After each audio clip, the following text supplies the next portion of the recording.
I think, even as an index provider, we believe that there's still a role for both active and passive strategies for investors. I think clearly, even though we're an index provider, we recognize that there are some strategies that do require, certain information or even skill that you won't necessarily find embodied in indexes.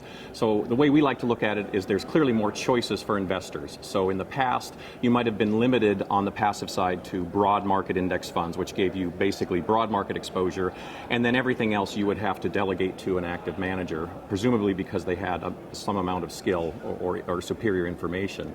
So what's really changed is now we've moved a lot of that exposure type investing to indexes and index type products. So there's just more choices for investors.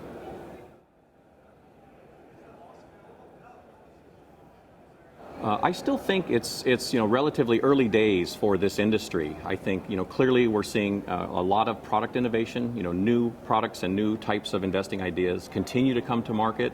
Another big trend we see is just the dramatic lowering of costs. So we still see an opportunity for index type products to again reveal some of these sources of investment strategies that might be available at lower cost.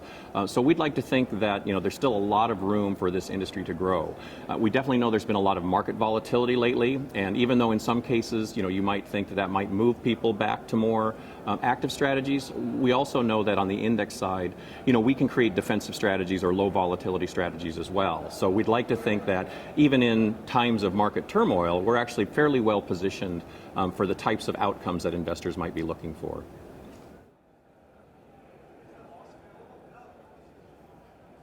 I think it's interesting that what the ETF industry really changed about the index industry is it really changed what we think about the definition of the term index. So in the early days, if you look at some of the original ETFs, which are still around today, they were largely based on some of the broad market indexes that we had already developed and had been in place for a number of years.